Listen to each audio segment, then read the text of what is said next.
Hi everyone, నేను మీ పవన్ని. Welcome back to our channel GPK shorts and entertainment. Content is ours, entertainment is yours. Demonte Colony 2 ఇప్పుడే ఈ movie చూస్తున్నాను భయ్య. ఈ మూవీ గురించి కొన్ని ఇంట్రెస్టింగ్ విషయాలు మాట్లాడుకున్నాం ఈ వీడియోలో.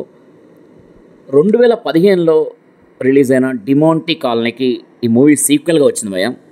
Director Ajay R Gnanamuthu and lead రోల్స్లో అరుల్ నిధి అండ్ ప్రియా భవానీ శంకర్ చేశారు భయ్య. 2015లో అప్పట్లో ఈ మూవీ అన్ని చాలా బజ్ లేకుండా రిలీజ్ అయింది. బట్ రిలీజ్ అయిన కొన్ని రోజుల తర్వాత మాత్రం ఆ డిఫరెంట్ హర్రర్ కంటెంట్కి అండ్ స్క్రీన్ ప్లే మ్యాజిక్కి ఆడియన్స్ అయితే ఫిదా అయిపోయారు. ఆ తర్వాత కట్ చేస్తే బ్లాక్ బస్టర్. ఇప్పుడు ఆ మూవీకి సీక్వెల్గా వచ్చిన పార్ట్ 2 మీద కొన్ని ఎక్స్పెక్టేషన్స్ అయితే ఉన్నాయి.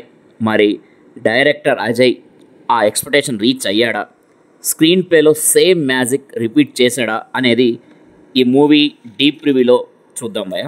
అయితే నా ఛానల్ ఫస్ట్ టైం చూసేవాళ్ళు దయచేసి సబ్స్క్రైబ్ చేసుకోండి. Please like, share and subscribe. Thank you. Coming to review of Demonte Colony 2. ఈ మూవీ చూసిన తర్వాత నా పర్సనల్ ఒపీనియన్ అయితే నాకైతే బాగా నచ్చింది భయ్య. చాలా రోజుల తర్వాత విరూపాక్ష లాంటి హర్రర్ మూవీ తర్వాత ఒక మంచి డిఫరెంట్ హర్రర్ థ్రిల్లర్ మూవీని చూసి అనిపించింది. బాగుంది భయ్య, చాలా బాగుంది మూవీ. మెయిన్గా movie lovers, horror thriller movie లవర్స్కి అయితే చాలా బాగా నచ్చుద్ది. అయితే కొన్ని కండిషన్స్ భయ్య. మీరు హర్రర్ థ్రిల్లర్ మూవీ లవర్స్ అయితే మాత్రమే ఈ మూవీ ఖచ్చితంగా నచ్చుతుంది. మిగతా వాళ్ళకి నేను అంత గ్యారంటీ ఇవ్వలేను. ఇంకో విషయం, ఈ మూవీ స్టోరీకి కానీ సీన్స్కి కానీ క్యారెక్టర్స్ కానీ క్లారిటీగా కనెక్ట్ అవ్వాలంటే మాత్రం కంపల్సరిగా పార్ట్ 1 చూసుండాలి భయ్య. సపోజ్ ఇది 2015 కాబట్టి అప్పుడు మీరు చూసినా చూడకపోయినా ఇప్పుడు ఒకసారి అయితే కనీసం యూట్యూబ్లో అయినా ఒకసారి చూసుకొని వెళ్తే మీకు ఈ మూవీ మీద మస్తు క్లారిటీ వస్తుంది భయ్య. సో అందుకని మూవీ వెళ్ళేటప్పుడు కంపల్సరిగా డిమోంటీ కాలనీ 1 మాత్రం ఒకసారి ఒక లుక్ అయితే వేయండి. సో స్టోరీ ప్లాట్కి వస్తే, డెబ్బీ క్యారెక్టర్ చేసిన ప్రియా భవానీ శంకర్ స్టార్టింగ్ మూవీ స్టార్టింగ్లోనే తన లవర్ శామ్యుల్ క్యాన్సర్తో చనిపోతాడు భయ్య. సో తను చాలా లవ్ చేస్తుంది అతన్ని. తనకేదో చెప్పాలని ట్రై చేస్తున్నాడు చనిపోయిన తర్వాత. సో అందుకని తన లవర్ ఆత్మతో మాట్లాడాలనుకుంటుంది. తన చావు కారణం ఏంటి, అసలు జూన్ 6, 2015లో ఏం జరిగింది, ఇప్పుడు ఏం జరగబోతుందని, ఇంకా రఘు అండ్ శ్రీనివాస్ ఎవరు వీళ్ళకున్న ప్రాబ్లం ఏంటి అనేది రిమైనింగ్ స్టోరీ. ఇంతకంటే ఎక్కువ చెప్తే మాత్రం ఆ కిక్కు పోతుంది భయ్య. అందుకనే సారీ, నో స్పాయిలర్స్. సో ఈ మూవీలో మెయిన్గా యాక్టర్స్ పర్ఫార్మెన్స్కి వస్తే, మెయిన్గా మనం చెప్పుకోవాల్సింది మాత్రం ప్రియా భవానీ శంకర్ భయ్య. షీ లీడ్స్ ద షో అని చెప్పచ్చు. చాలా బాగా చేసింది. తన క్యారెక్టర్కి అయితే పూర్తి న్యాయం చేసింది భయ్య. అదేవిధంగా అరుల్ నిధి డ్యూయల్ క్యారెక్టర్, డిఫరెంట్ వేరియేషన్తో హీరోయిన్కి ఫుల్ సపోర్ట్ ఇచ్చాడు. ఇంకా రిమైనింగ్ యాక్టర్స్ మూవీలో వాళ్ళ క్యారెక్టర్స్కి 100% న్యాయం చేశారని చెప్పాలి. సో ఎవరికి వాళ్ళైతే బాగానే చేశారు భయ్య. ఇక టెక్నికల్ డిపార్ట్మెంట్కి వస్తే, ఫస్ట్ ఈ మూవీ క్రెడిట్ మొత్తం ఇవ్వాల్సింది డైరెక్టర్ అజయ్ జ్ఞానముత్తుకే. Brilliant writing, intellectual script, good narration అన్నీ పర్ఫెక్ట్గా సెట్ చేశాడు భయ్య. పార్ట్ 2 విషయంలో 100% సక్సెస్ అయ్యాడని చెప్పాలి. ఈవెన్ ఈ పార్ట్ 1ని పార్ట్ 2ని సీన్స్ సింక్ చేస్తూ రాసుకునే విధానం కూడా చాలా బాగుంది. పార్ట్ 1, పార్ట్ 2 రెండు అయితే చాలా మంచి సింక్లో ఉంటాయి. కొన్ని సీన్స్ కరెక్ట్గా కలుస్తాయి భయ్య, ఏదో డిఫరెంట్ కాకుండా. అండ్ నెక్స్ట్ మెయిన్గా మనం చెప్పుకోవాల్సింది మ్యూజిక్ డైరెక్టర్ శామ్ సిఎస్. తన సౌండ్ డిజైన్, బ్యాక్గ్రౌండ్ స్కోర్ తోటి tension and audience attention retain చేయడంలో ఈ బ్యాక్గ్రౌండ్ స్కోర్ అనేది చాలా యూజ్ అయింది భయ్య. మెయిన్ రీజన్ శామ్ సిఎస్ అవుతాడు. సో మ్యూజిక్ కూడా చాలా బాగుంది.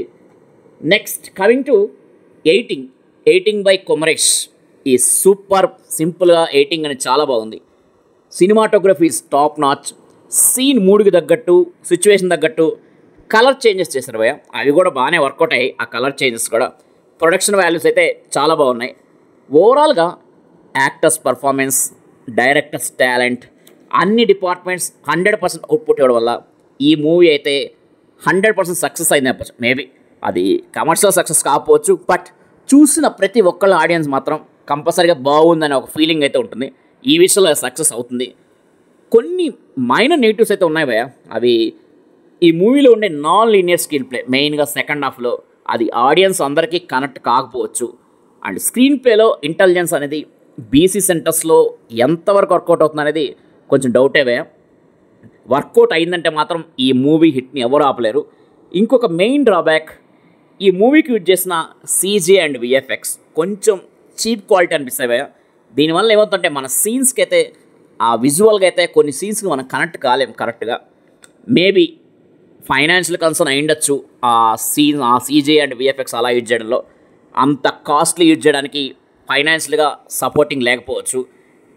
సో ఈ సీన్స్ అనే కొన్ని అయితే క్వాలిటీ కనిపించవు. ఈ సీజీవిఎక్స్ కూడా కొంచెం బాగుంటే ఆ సీన్స్ కూడా విజువల్గా అయితే సూపర్గా ఉంటే ఇంకా ఈ మూవీ అయితే ఇంకో రకంగా ఉండేది, ఇంకో లెవెల్లో ఉండేది అని నా ఫీలింగ్ భయ్య. ఓవరాల్గా మూవీ ఈజ్ గుడ్. నేనిచ్చే రేటింగ్ ఈ మూవీకి 3.5/5. హర్రర్ అండ్ థ్రిల్లర్ మూవీ లవర్స్కి అయితే ఈ వీక్ కంపల్సరీగా ట్రై చేయొచ్చు. మీకు కూడా నచ్చుదు భయ్య కంపల్సరీగా, అది నా గ్యారంటీ. అండ్ అన్నట్టు ఇంకో విషయం భయ్య, డిమోంటీ కాలనీ 3 కూడా ఉంది. మనకు క్లైమాక్స్లో ఒక మంచి లీడ్ ఇచ్చారు డిమోంటీ కాలనీ 3 ఉన్నట్టు. అదండి ఈ Demonte Colony matter. This is Pavan signing off. Thank you. Bye.